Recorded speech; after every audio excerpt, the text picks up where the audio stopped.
played that in so long. History with Oompa dude. Press like if you want to see more history with Oompa.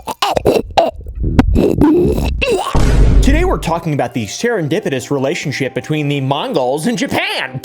Interesting. Serendipitous, is that the right word? No. What does that word mean? I have no idea. I'm not an English teacher. I'm a history professor, bitch. In the late 13th century, the Mongol Empire seemed unstoppable. From the steppes of Central Asia to the gates of Vienna, from the Koreas to Persia, no force on earth could successfully resist the Mongolian war machine. Under Kublai Khan, at this time grandson of Genghis Khan, my great-great-great-great-great-great-great-great-great-great-great-great-great-grandfather. Just kidding, I have no Asian descent. I don't think I'm related to Kublai. I don't know how that works. The empire reached a zenith, controlling the largest contiguous land empire in history. Pretty fucking badass, but on two occasions, this seemingly invincible and unstoppable force would be shattered against the shores of a small island nation. In a story that blends military innovation, cultural clash, and what some would call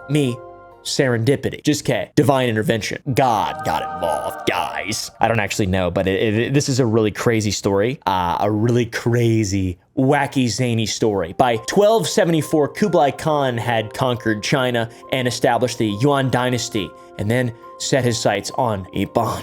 The island nation at that time represented more than just another conquest. It was a strategic necessity for securing his eastern flank, and not to mention a matter of prestige. When diplomatic demands for submission were met with silence from the proud Japanese people, Kublai Khan prepared for an invasion. The timing, it seemed perfect. Japan was politically fractured under the Kamakura shogunate, with real power divided amongst rival samurai clans. This is in the heat of the samurai awesomeness. The Mongols possessed technological advantages, including gunpowdered weapons, and their tactics had completely revolutionized warfare. These guys were dangerous for the time. I can't believe they had guns, dude. I have guns now. Just kidding. They used gunpowder weapons. They maybe, I don't even think, I think it's pre-arquebus. I think it's like way before. I don't really know the history of firearms pre-18th century that well. They had sticks with gunpowder on the end of it, I bet. Them some bitches was awesome, all right? But in spite of their technological advantage, this is probably one of the most dramatic examples in history of the fact that technological superiority doesn't always guarantee victory. This has happened many times. There's plenty of examples of it, but this is one from the 13th century, motherfucker. The initial invasion force was impressive by medieval standards. 900 ships carrying approximately 23,000 troops, Mongol, Chinese, and Korean soldiers. They first struck Tsushima Island and overwhelmed the local samurai with tactics unlike anything the Japanese had ever encountered. The Mongols fought as a coordinated army. They used shield walls, arrows, bombs, dude. And that is in great stark contrast to what the samurai warriors of the time were accustomed to, that is individual combat. Honor, you know, that type of thing. By the time the invasion force reached Hakata Bay on Kyushu, the clash of culture became even more apparent. As one Japanese chronicle recorded, according to our manner of fighting, we must first call out by name someone from the enemy ranks, and then attack in single combat. But they took no notice at all of such conventions. They rushed forward together in a mass. Ooh, shit. That seems like y'all weren't that good at fighting. That's kind of crazy. The Mongols seemed on the verge of establishing their first beachhead on mainland Japan when nature intervened. A massive typhoon, later dubbed kamikaze or divine wind, struck the invasion fleet, and the storm destroyed roughly 1/3 of the Mongol ships and claimed around 13,000 lives. Obviously that's debated and, you know, it's difficult to tell historically, etc., but the remaining ships, this is not debated, retreated to Korea, and it gave Japan a brief reprieve from the invasion of the Mongols. So, time to learn, time to adapt. The reprieve, take advantage of it. The Mongols are just nearby and they want to take your island, and they do not care about your individual methods of fighting. The Japanese used the intervening years quite wisely. They recognized their vulnerability to another invasion, and they constructed an enormous stone wall along the shore of Hakata Bay, stretching over 20 kilometers. Where have we seen that before? The border wall in Mexico. Just kidding. It is the Great Wall of China was built allegedly to keep the Mongols out? Or was it to keep the people of China in? I don't know. There's conspiracies. I don't fucking know, dude. That was a 20-kilometer wall that they built, and they also adapted their military tactics pretty intelligently. They moved away from individual combat and toward coordinated unit actions like the rest of the world. The samurai began training to fight in groups and developed countermeasures against Mongol weapons and tactics. I just can't imagine having such a weird way of, it'd be like a modern Green Beret unit fighting in the Revolutionary War where they just stood each other. Hello! Reload! Stand! Our enemies flee the field of battle! Or whatever the and then you just got people in the trees, old swamp fox in the trees. Not only did the Japanese learn from the first Mongol attempt, the Mongols also learned from their first attempt. Kublai Khan spent years preparing an even larger invasion force for Japan, this time drawing heavily on resources of the recently conquered southern Song China. The second invasion force was massive.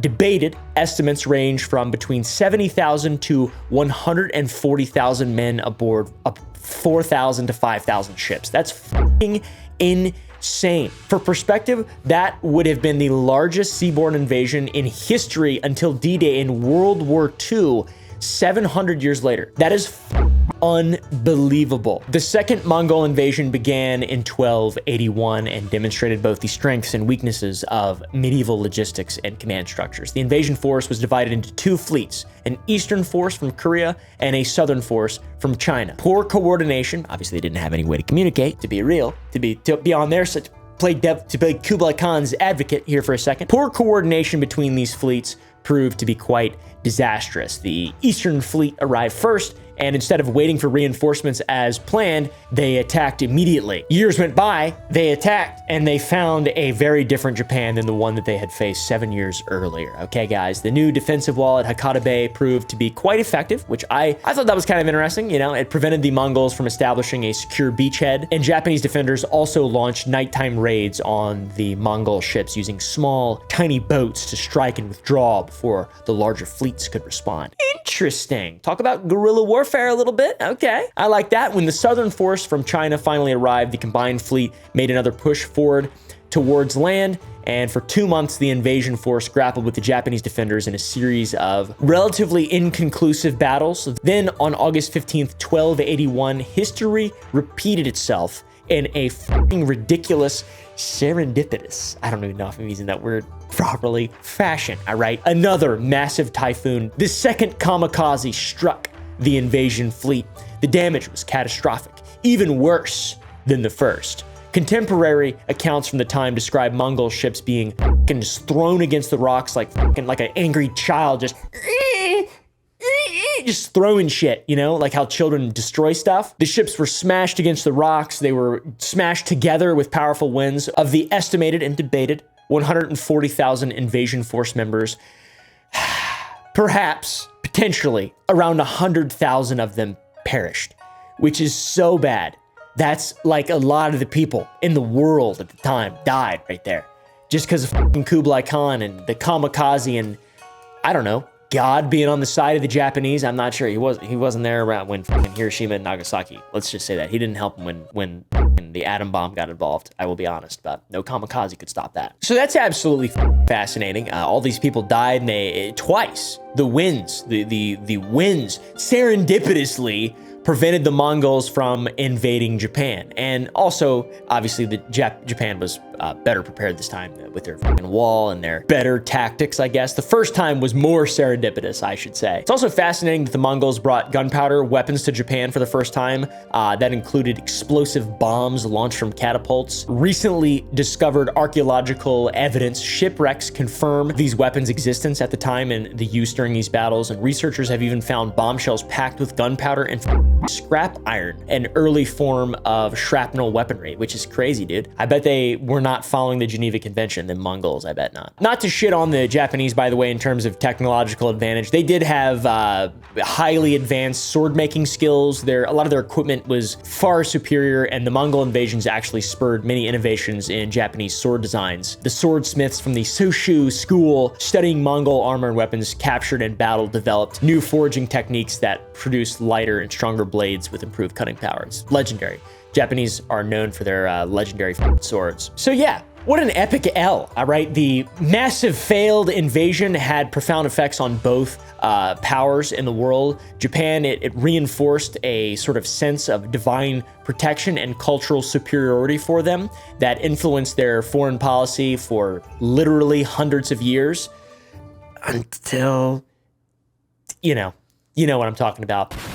It really helped create the empire though, like really, genuinely. Even the term kamikaze entering the Japanese lexicon as a symbol of divine protection, that took some significance in the war that I'm talking about, the World War II. You know what I'm talking about. The Mongol Empire, which is not around anymore, if you guys didn't know, this failed invasion was their first major limit to their expansion and major limit to their just fucking steamrolling of the entire world. The massive losses in ships, men, and resources contributed to economic strains that would ultimately lead to the empire's decline, or be a key point in that. There's lots of events that led to the decline of the Mongol Empire, but these invasions definitely exposed limitations of medieval might and power and what a medieval military can possibly do, and specifically at the time, Mongol military power.